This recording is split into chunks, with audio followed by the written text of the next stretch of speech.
Olá pessoal, essa é uma aula de biologia voltada para os alunos do segundo ano do ensino médio. Aqui é o professor Rodolfo e nós vamos falar sobre células. Esse assunto a gente já vinha trabalhando antes da paralisação das aulas presenciais e a gente vai dar continuidade a esse conteúdo. Essa aula vai ser dividida em duas partes. A primeira parte nós iremos trabalhar nessa primeira semana e a segunda parte nós trabalharemos na semana que vem. Bom, o objetivo dessa aula é saber diferenciar as organelas do citoplasma e as suas funções, estabelecer as relações entre as organelas e interpretar diferentes imagens e gráficos. Nós vamos começar falando um pouquinho sobre a história do estudo da célula, que começou há bastante tempo, lá em 1590, com a invenção do microscópio por Hans Lippershey e Zacharias Janssen. Esses dois cientistas trabalharam juntos e criaram o equipamento que hoje a gente chama de microscópio. Eles foram as primeiras pessoas que fizeram uma observação microscópica no mundo. Já em 1665, também há bastante tempo, o cientista Robert Hooke ele usou o termo célula para denominar pequenas cavidades vazias que observou em cortiça. Então ele utilizou um microscópio, olhou um pedaço de cortiça, que é o material que faz a rolha, né? Essas rolhas de madeirinha, elas são feitas de cortiça. Então ele utilizou um microscópio como esse aqui e olhou a cortiça. E a imagem que ele viu, ele desenhou. Esse é um desenho feito por ele mesmo, né? No trabalho dele, divulgado no trabalho dele. Então o que ele observou? Ele observou que a cortiça ela tinha como se fosse pequenos espaços vazios, né? Pequenas células. E por isso ele chamou esses espaços de células. Esse termo a gente utiliza até hoje. Na época ele não sabia, mas aqui dentro fica o que hoje a gente chama de célula, que é o material vivo. Na época ele só estava observando um material morto mesmo. Essa é uma imagem da cortiça feita com o microscópio atual.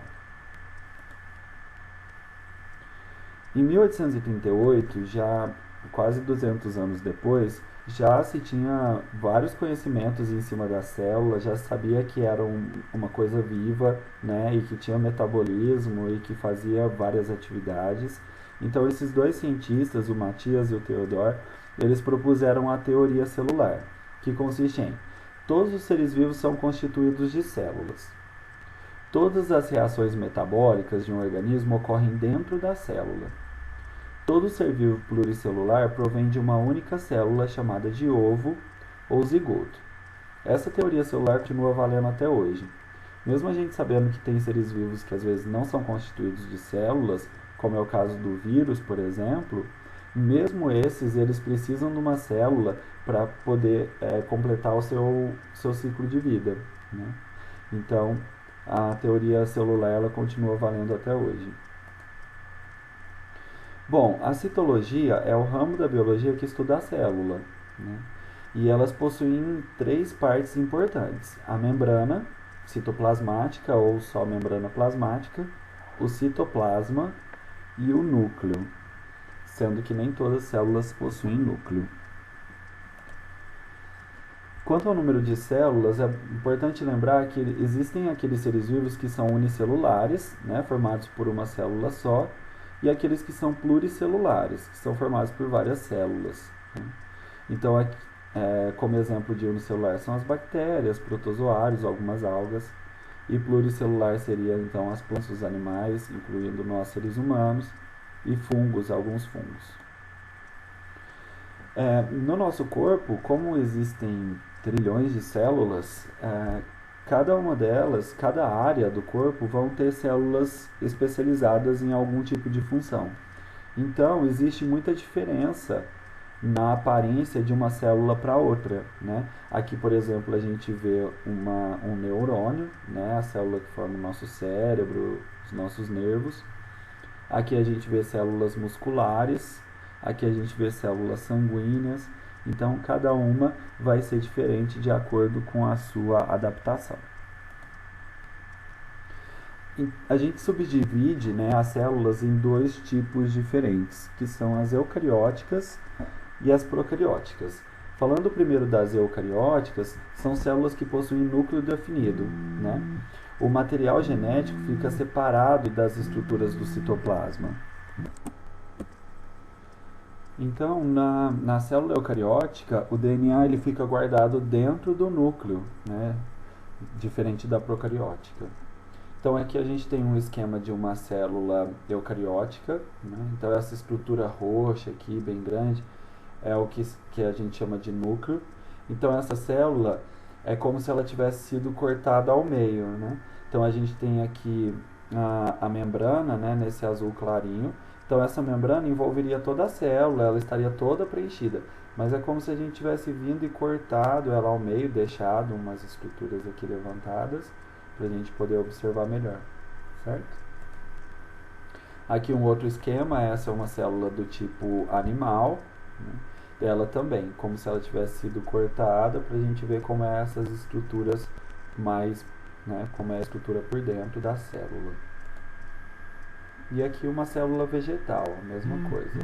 As principais diferenças que a gente vê aqui é o vacúolo bem grande, né, dentro da célula, os cloroplastos, que é onde vai acontecer a fotossíntese, e por fora da célula uma camada aqui mais grossa, né, chamada de parede celular. As células procarióticas, então, são aquelas que não possuem um núcleo definido, né? O material genético fica disperso no citoplasma da célula. Ele fica boiando ali no citoplasma. Olha só, então aqui é um esquema de uma célula procariótica, também como se ela tivesse sido aberta ao meio. Então a gente vê aqui em azul o material genético, todo emboladinho. Então ele não está guardado dentro de um núcleo, né? Aqui de lá o citoplasma, né, o citosol. Essas bolinhas vermelhas são ribossomos. A linha mais escurinha aqui seria a membrana plasmática. E por fora da membrana plasmática, a parede celular, que também é encontrada nessas células. Então, a célula do tipo animal seria aquela célula encontrada em animais e também em protozoários, né, que é um tipo de micróbio. Então, nós, como somos animais, nós possuímos esse tipo de célula. Então, a gente pode ver aqui o núcleo, né, onde fica o material genético bem marcadinho. A célula vegetal é encontrada nas plantas, né, e algas também. Então, esse tipo de célula encontrado nesses dois seres vivos. Já a célula procariótica é uma célula do tipo bacteriana. Então, é encontrada nas bactérias. Então, esse é o tipo mais simplesinho, né, de célula de todos. Provavelmente o primeiro tipo de célula que surgiu no nosso planeta. Portanto, os primeiros seres vivos que surgiram aqui eram bastante parecidos com o que hoje a gente chama de bactérias. Então, aqui uma comparação entre uma célula procariótica e uma célula eucariótica. Essa aqui, no caso, é uma célula vegetal, certo? Então, a gente pode ver que praticamente não tem estrutura nenhuma dentro da célula, somente o material genético e os ribossomos. Aqui na eucariótica, o material genético fica dentro do núcleo e ainda tem várias outras estruturas lá, inclusive os próprios ribossomos também, que a gente vê essas bolinhas pretinhas aqui. Bom, nessa primeira aula a gente vai focar mais na membrana plasmática e na segunda aula a gente vai falar das outras organelas de uma forma geral. Então, a membrana plasmática, né, a informação que a gente tem é: a célula possui uma membrana formada de fosfolipídios, né, que são lipídios e proteínas, que a envolve e protege. A membrana possui poros, permitindo a entrada e saída de substâncias através dela. Então, dizemos que ela tem uma permeabilidade seletiva. E também realiza as endocitoses, que seria a entrada de material pela membrana. Então, conhecidos como fagocitose pinocitose e plasmocitose. Nós vamos ver algumas imagens disso daqui a pouquinho. Então, aqui a gente tem um esquema de como é a estrutura da membrana da célula. Ali a gente falou que a célula ela é semi-permeável, ou seja, algumas substâncias conseguem atravessar a membrana, outras não. Isso não quer dizer que a membrana consegue barrar qualquer coisa que possa fazer mal, ou que ela consegue separar aquilo que é ruim e aquilo que é bom. Não. Mas algumas substâncias ficam, não conseguem, né, atravessar essa membrana e outras sim. Sendo que essas substâncias podem fazer bem ou mal para a célula. Tá? Então aqui, ó, seria mais ou menos assim. Essa camada aqui é a membrana, tá? Aqui a parte azul clara seria a parte de fora da célula, tá? E essa parte mais rosada seria o lado de dentro da célula, onde está o citoplasma, certo? Então seria essa área aqui dentro da célula. E a membrana está separando o lado de dentro do lado de fora. É isso que ela faz. Ela é o limite da célula, certo? Então, o que seria? Vamos entender essa imagem aqui. Essas bolinhas azuis têm uns rabinhos, tem 2 rabinhos cada uma. Isso aqui são os lipídios, os fosfolipídios, tá? Então, existe uma dupla camada de fosfolipídios. A membrana plasmática ela é formada, portanto, de uma dupla camada de lipídios, de fosfolipídios, certo? Ao longo dessa membrana, a gente vê aqui algumas proteínas, né? Glicoproteínas, né? Essas proteínas elas têm uma função importante que é permitir a passagem de algumas substâncias, certo? Então aqui nessa, por exemplo, ela está cortada ao meio, a gente vê que ela tem como se fosse um canal, né? um túnel por dentro dela, por onde substâncias podem passar. Aquilo que conseguir se dissolver em gordura, em óleo, em lipídio, passa aqui pela dupla camada. Aquilo que não se dissolve em óleo, em gordura, passa aqui pela proteína. Aqui em cima, a gente ainda tem essas anteninhas aqui, que são açúcares, tá? E esses açúcares, eles estão ligados ou à proteína, e aí a gente chama isso de uma glicoproteína, glico de glicose, né, açúcar, ou um glicolipídio quando ele está ligado a um dos lipídios, dos azuisinhos aqui. E elas têm uma função importante, que elas vão criar um ambiente aqui fora de detecção, né? Isso ajuda muitas vezes a célula a detectar o que tem próximo dela, se comunicar com outras células e tudo mais.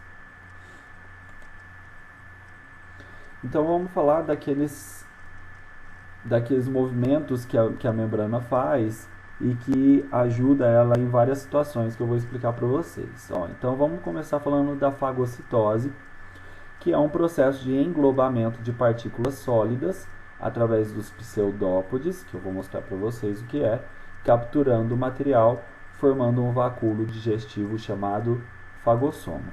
Então olha só, aqui a gente tem o esqueminha de uma célula, uma ameba, né? Que é um organismo unicelular formado de uma única célula. Então, essa célula aqui já é um indivíduo, um ser vivo, certo? Então, aqui a gente tem o núcleo, aqui a gente tem alguns lisossomos, a gente vai ver daqui a pouquinho que são lisossomos. E olha o que acontece. Essa célula entra em contato com algum material, alguma partícula. No caso aqui, eles estão representados por uma bactéria, que também seria uma célula, mas é uma célula agora do tipo procariótica, aquela célula que não tem núcleo, que é diferente dessa. Então a gente pode ver que ela é menorzinha.